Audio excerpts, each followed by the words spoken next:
Hindi short hand coaching में आपका स्वागत है। 80 शब्द प्रति मिनट की गति से 400 शब्दों की डिक्टेशन 5 सेकंड के बाद स्टार्ट होगी। तब तक के लिए आप तैयार रहिए। स्टार्ट। अध्यक्ष महोदय, आपने मुझे 10वीं पंचवर्षीय योजना पर बोलने का अवसर दिया। इसके लिए मैं आपका आभारी हूँ। आपने मुझे कम समय दिया, इसके लिए भी आभारी हूँ।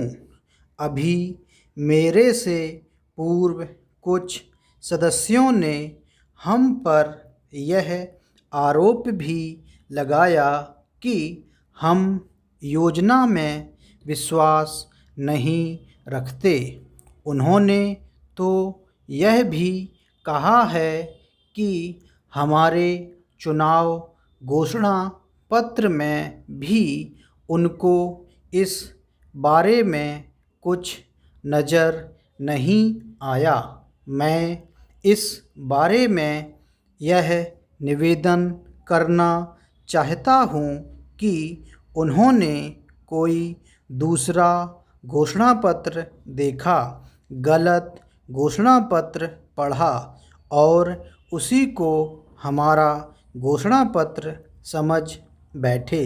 लेकिन मैं यह कहना चाहता हूँ कि हमारा घोषणा पत्र इस समय मेरे पास है।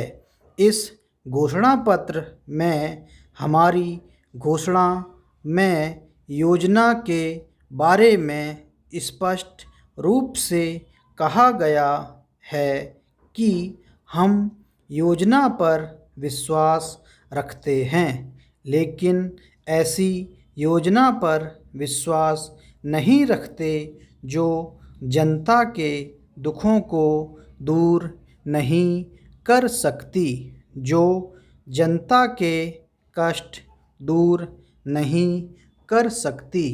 आज तक जितनी भी योजनाएं बनाई गई हैं, जिन्हें हम पहली पंचवर्षीय योजना, दूसरी पंचवर्षीय योजना और 10वीं पंचवर्षीय योजना आदि कहते हैं, और उन योजनाओं में हमने जो कुछ निर्धारित किया उनसे हम जनता के दुखों को दूर नहीं कर सके और जनता के कष्ट दूर नहीं हुए।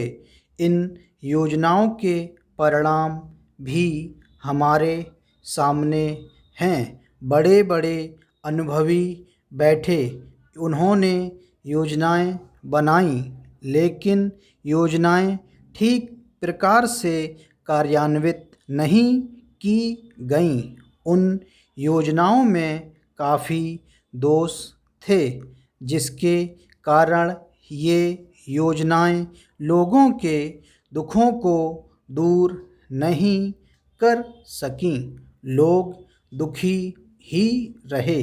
मैं यहाँ पर कहना चाहता हूँ कि जो हमारी योजना थी उसका परिणाम क्या निकला। उसका परिणाम यही निकला कि हम रुपए का मूल्य कम कर बैठे।